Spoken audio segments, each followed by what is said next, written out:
You're on.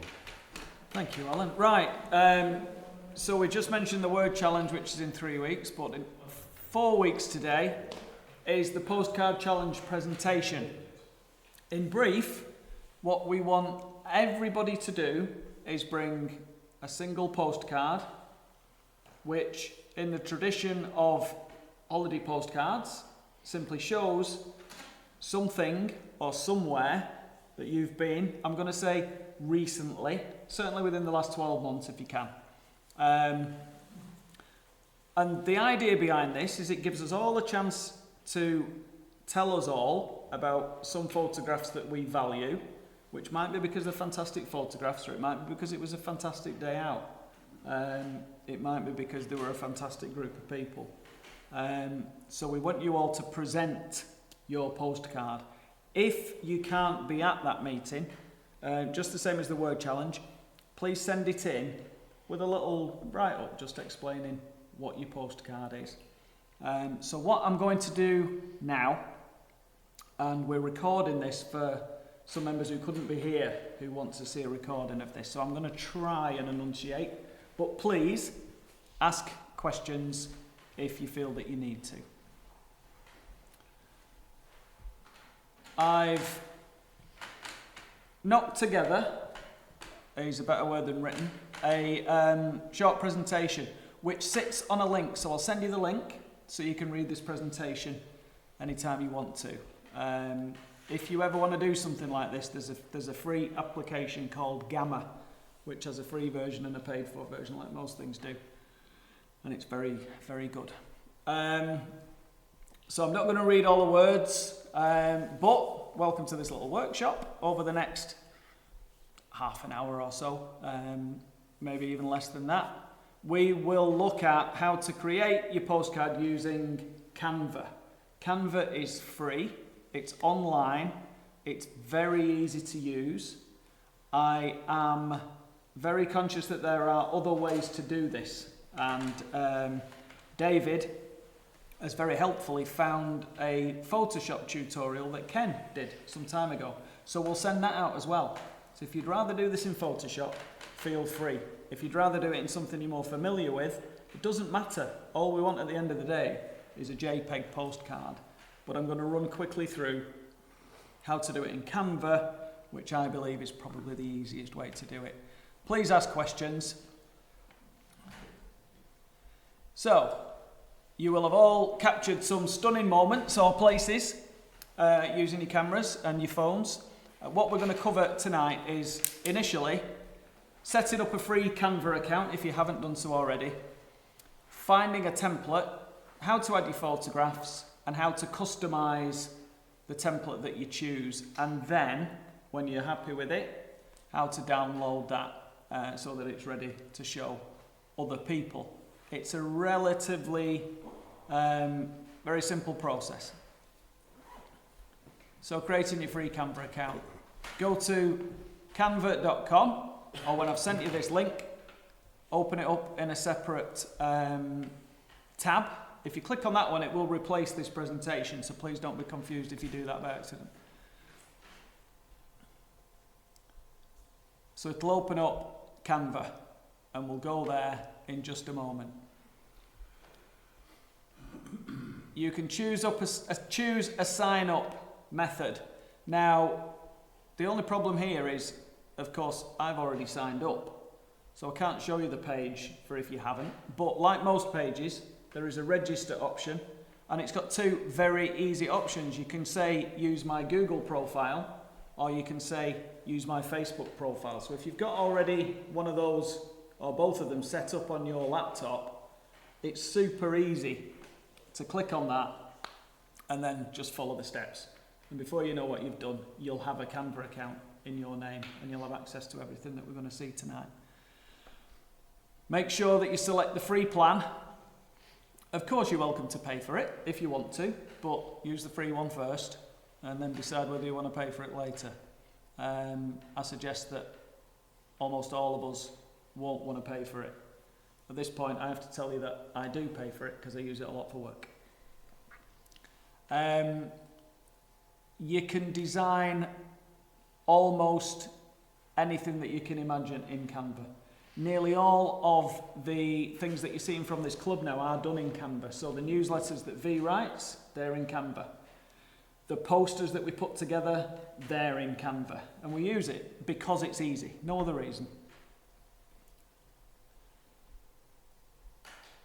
So I'm going to do this on the site now. After logging in, you can search postcard in the search bar for your templates and browse through and choose one. So I'm going to do that very thing there. So it says here, search millions of templates. So without even looking at all these little sub-menus, let's cross our fingers. There you go. So straight away, you can see a number of templates. So what they've done, somebody has designed these and you can use them. Word to the wise, if it's got a little crown on, it's a paid version, so it's going to tell you that you can't do something. So look for ones that don't have a crown on, like this one here. You don't need both pages, but I'm going to pick this one simply because why not? And it gives you an idea. Now, what it wants you to do is have one printed, but you're not going to get it printed. Of course they want to sell you things. All we're going to do is work with the template. It opens a new page, and that's it. So now, you're already partway through designing your postcard insofar as you've got a template. So that's that stage. Look for layouts that complement your photography. Consider templates with generous image space. Basically choose what you think is going to work. There's a couple of tips there to give you an idea about composition. Basically, if you keep it simple, it's going to be easier for you. The next, and possibly the most important thing, is upload your photographs. So you upload your photographs first. So let's go to that postcard there. On your left here, you've got a number of menus. Look for uploads. Now I will try and remember where I stored the files that I was going to use today.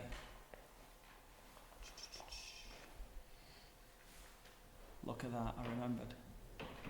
Right, so I'm going to upload all of those photographs which were taken at the weekend. So you can do multiple ones, as you saw, I just dragged and dropped over it there. Or you can fish around one at a time in all your different folders if you want to, but wherever your photos are, you can upload them from there. What it does then, you click open, you'll see on the left, they're appearing. You won't have any previous uploads if you've not had an account before, so they'll be the only images that are there. But the most recent images now, see these little bars as it's uploading? There they are.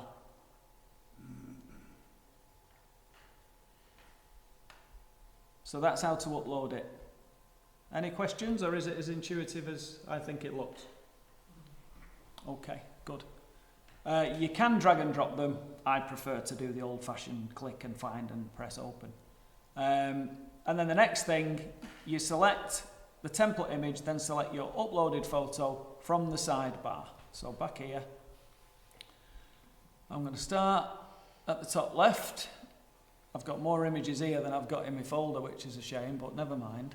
So based on the composition and your own eye, I've clicked once on that, I've clicked once on that, and then I'm going to drag it, if I can, to, oh, you see, behind, it's now showing itself in that gap. Yeah.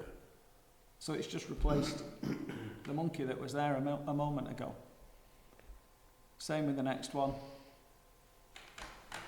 Whoops, back to uploads. I'll just pick another image. Yeah, that lighthouse shot was mine. Taken last time I went to that beach. It wasn't as stormy at the weekend. and so on and so forth. You pick an image, it appears in the middle, don't be too worried if you just click and drag it until you can see it where it needs to be. And you can see that what it does is it makes the images fit in the box. It resizes them, it sticks them in the box, and if you don't like the crop, you can double click the image and it'll show you how much is above and below. You can fine tune that and you say, oh, I want more of that bottom wheel in there. So you drag it up, or I want more of the top, you drag it down. So you can do a little bit of judicious cropping within the template. Drag your image around until you're happy it fits. If you want to zoom in on a particular bit, you can actually enlarge that image without enlarging the box. So now it's cropped in on the bit you wanted to focus on. Bear in mind that if your initial image is quite small, it will pixelate. So use decent quality images and don't enlarge them too much. But that works, that's everything, isn't it? If you enlarge it too much, it will pixelate. Any questions? No? Good. So let's assume that I've done all of these and that all of these beautiful wildlife images were taken somewhere near Talca this weekend. So, back to the how-to. So we've uploaded photographs and we've replaced the template image. Now you add your explanation. So you can double-click the existing text boxes to edit content.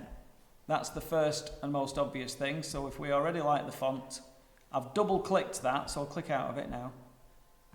Clicked in the box, double-clicked, and it selects the text. So, whoops. And this is just, of course it looks terrible because of the font that was there. But what I can do is try, by stretching the box, to make it fit. And if that doesn't quite work, I can make it slightly smaller or slightly bigger. And look, there's a guide there, so when you're messing with it, if you want it right in the middle, see the pink line arrives when it's left and right centred, and then another pink line arrives when it's bang in the middle, or when it's lined up with your photos. So it's quite helpful. It helps to stop you making things that look stupid. You are free to make things that look stupid if you want to. So that seems easy enough. Do we agree? Yeah. Add new text elements from the left sidebar if needed. You'll see that and you think, oh, I need a subheading in there. So, text from the left sidebar. I want to add a subheading. There it is, just appears. So I've got the word subheading, so I'll stick it underneath.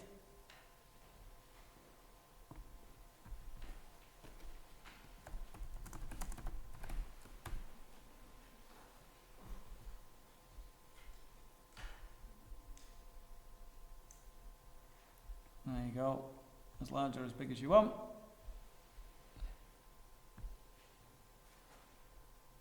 And again, center it or line it up, do what you want. So you can add, you can take away, click on there, there's always an option to delete something. So if you make a mess, think, oh my God, why did I do that? Just click on it, find the bin, throw it in the bin. Like that, gone. If you don't know, a quick undo, again when you make a terrible mistake, stop clicking and hit Control and Z at the same time. And that's undo. Which if you don't know any other keystrokes, Control and Z is the one to know.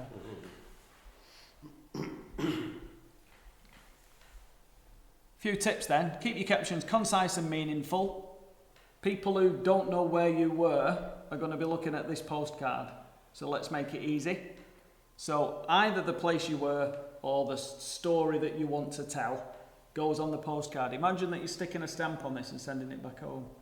We actually received a postcard this morning, coincidentally. My daughter's friend sent a postcard from Australia, and on the front was a collage of images from the town she's staying in Australia, and on the back was Amy's handwriting. And to be fair, we were all very excited to have received a postcard. It's a wonderful thing, and I don't think we've had one for a couple of years, and it came today, so chuffed to bits about that. I don't know how she managed to time it right from Australia to land when I was doing this presentation. So consider where you're putting the text, maybe a date, a short anecdote. You can write a little catch line at the bottom. What a beautiful day we all had, or something much more entertaining than that. And position it to balance with your photographs. But your photograph should be the star. It's supposed to be a visual story, not an essay. A few little pointers there. A few tips there. The templates do most of the hard work for you, but some general advice is try not to use more than 2 fonts maximum. If you are going to use 2 different fonts, make sure that one of them is clearly the header and the other one's clearly the sort of accent or the explanation text. And try, if you're going to use colours that are complemented by your photographs. That also leads into, think about, if you've got enough, choosing photographs that complement each other, colour-wise. Which photographs are going to go on the left, for example? That will normally be people or things looking towards the right. Images that go on the right are normally people or things looking towards the left. And then it focuses people's eyes in towards the centre. So consider that composition. You can change the colours. You can add borders within Canva. So this is, if you're not entirely happy with everything you see here, you can click on the background there and you can say, oh, I don't like black anymore, I'm going to go with this very obvious purple. Now, of course, it looks terrible, but you can do that, and it is as easy as selecting the right thing. So if the template looks the right shape and you generally like it, but you want to make it your own, and you want the colours to be complementary, look here, it says photo colours. The tool itself has looked at the photos that are uploaded, and it's made suggestions of some complementary colours. So if you don't have a definite idea what colour you want it to be, let it suggest it.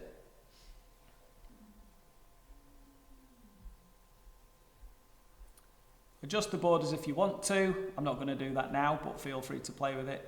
Your backgrounds. Consider contrast and accent colours. You don't want it to look washed out unless you go in for a very pastel look. You want it to be eye-catching. Final touches. Check the alignment. Those were the pink lines that I showed you, so it will tell you when it thinks things are aligned. Preview the design. So this is good for proofing. If you click the present button, let's see if we can find it. Who can see it? Because I can't. Present full screen. There we go. Now you get to see it without any distractions. It's a good way to proofread it because the screen is quite cluttered when you're using Canva because it's got loads of things to offer you.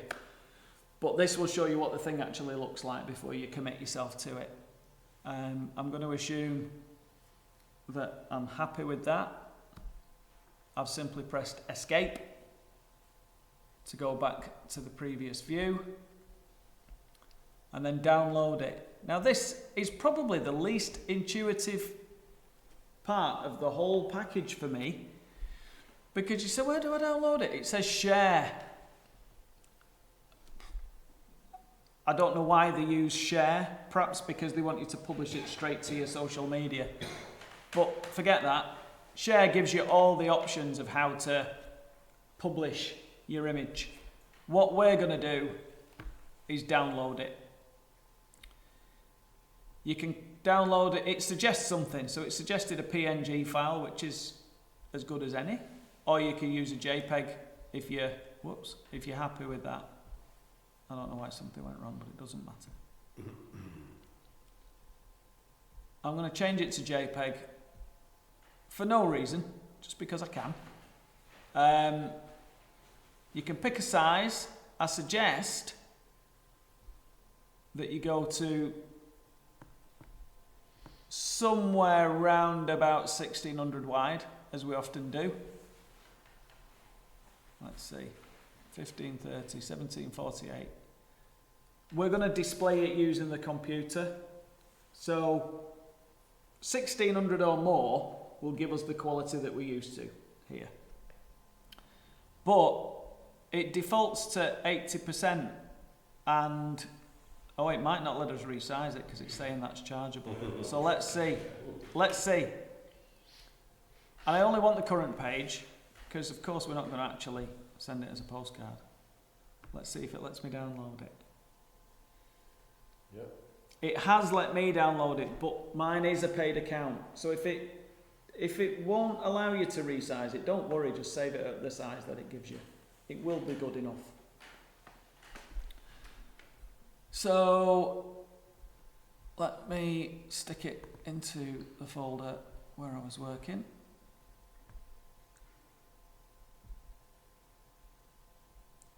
And of course, the name doesn't really mean anything, does it? So